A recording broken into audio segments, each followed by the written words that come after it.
To the channel. So today we're going to review the YouTube portfolio and a few stocks that I am looking at to add to this portfolio long term. So right now the portfolio is around $60,000.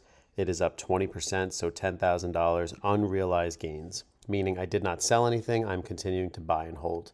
Just starting from the top, CELH Celsius is my weakest asset right now. It is 17% down. 2% of the portfolio. My goal is to get them to about 3%, so I'm going to continue to add at these levels. Nike, we have a 5% allocation, which reaches the max allocation for this portfolio for an individual stock, which is at $3,000. Next, we have Alibaba. I continue to add to them. I only have $833. I want to get them up to at least a $3,000 position. Tesla, I would love to add, but my cost basis is at $154 and it's trading at $400. So sitting on 161%, I'm not going to add. I'm just going to wait. Home Depot, I have a 2% allocation, and FSPGX, which you guys know, always looking at this. I have my largest percentage holding. I try to maintain at least a 70% allocation to it. Right now it's currently 80%. And that's going well so far. That's my biggest gains in my portfolio. Next, we have Starbucks. We have 3%. This has been going very well. We added a few more dollars last week. We're at $14.68. And then Google, we want to add more, but at $150 cost basis, it's difficult for me to add while it's at $205. I want to see it at least under $180 before I start adding more to it. So let's get into some of the stocks that I'm looking at. And me, I contribute at least $750 every single week into FSPGX, and then I do additional $250, and then any YouTube revenue, etc., I'll throw into the portfolio as well to help it grow faster each month. So let's get into the stocks. Let's take a look at what I'm looking at. That I'm looking to add is Microsoft. When you look at Microsoft on a long-term chart, it is just a powerhouse. All it has done is go up. It is one of the most valuable companies in the world for a reason, and I want to start owning shares. The one thing that does concern me is you had this nice, since 2022, had this nice trend up, and it has broken this trend. So now we're starting to see, where is Microsoft going to go? Is it starting to show some weakness where we'll finally get some downside?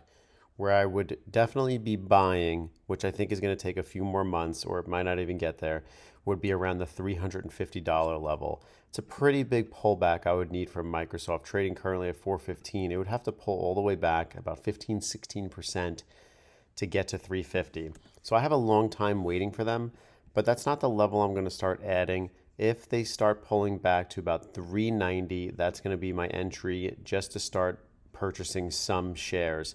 Now, just that level, if it can finally break 400, which has been very strong for them, that's about a 5 to 6% pullback is what I would need. So I'm definitely watching Microsoft. I'm going to potentially add them.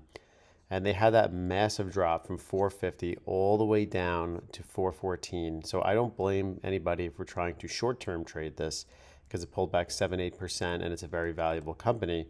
But I'm going to be patient. I want to see if it's going to break this 410 level.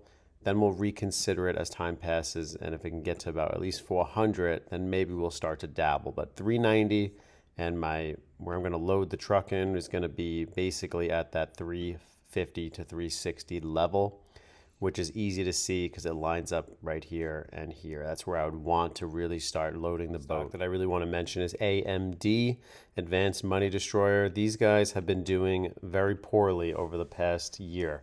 If you look here, it's around $227 a share that it sold off from, all the way down to about $115. If you look here, that's a 50% pullback.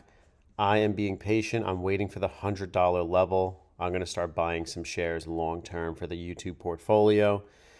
They have earnings coming up on February 5th, I believe. So I'm hoping we get a few more ticks to the downside here. If we can break 111 and start moving down, I will definitely feel more comfortable buying them. You can see they have this clear downtrend right here where they cannot break this level. What's going to break this is going to be earnings. Earnings will break this if they do well, which I kind of forecast they will. So we'll see what happens. I mean, it just depends on the sentiment and everything that's going on with the news. But there is clear support around this $100 to $95 range, and I'm going to be a buyer in that range. Last but not least is Lockheed Martin, LMT. To me, this is a no-brainer buy. I have the 5-year chart up just so you can see. LMT has traded along the support level, bouncing each time, every single year, bouncing off of this. Lockheed Martin has just sold off all the way to from 615 all the way down to 460. It's a 25% pullback on this monstrous company. Looking at the 1 year, the RSI is around 38. It is clearly showing support. Look how it's just nicely bouncing right off of here. I'm going to pick up some shares this week on them.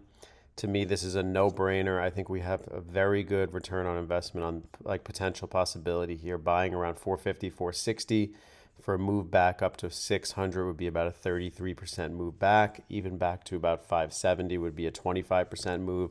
For me, this is a no-brainer looking at this company, trying to get in on them. Just following them on a technical aspect, you can see that they've had just nice support the whole time. I'm going to trust the support level. I'm going to dollar cost average in. We'll keep the YouTube portfolio less than 5% allocation to them. But to me, I think this is a no-brainer. That's my plan looking into those 3 stocks. This is my channel, Trading Simplified. If you're interested, check out my links on this. I have my WAP where you can get a more personalized investing experience with me. Also, the Gemini Referral Club, if you want to get into crypto investing, where you get $15, I get $15 when you sign up. And check me out on Twitter as well. I always post on there as well. Definitely check out my playlist. YouTube, it's all free. You can see the Trading P&L 2025. We're up around $3,800 on the year so far to start. You have my stocks watch list for my members only. You have crypto trading on Gemini, Fidelity, Vanguard Investments. If you want to look at my past performance, 2024 of trading where I made $80,000, you can look through that. And then my Trading P&L 2023 and day trading on Fidelity. And if you like supporting the channel, definitely check out the membership. We have a few members on. I try to post membership only posts as well, and YouTube shorts and videos for them as well. And check out for the posts as well. I posted this recent one on NVIDIA where are you buying the NVIDIA dip? And so far out of 24 votes, we have 83% people are buying NVIDIA dip. So we'll see what happens. Maybe people are very confident in the NVIDIA play right now, selling all the way down to about 118 per share, all the way from 150 in the last couple of days due to DeepSeek. So we'll see if they're interested, and maybe that will have a nice bounce to it as well.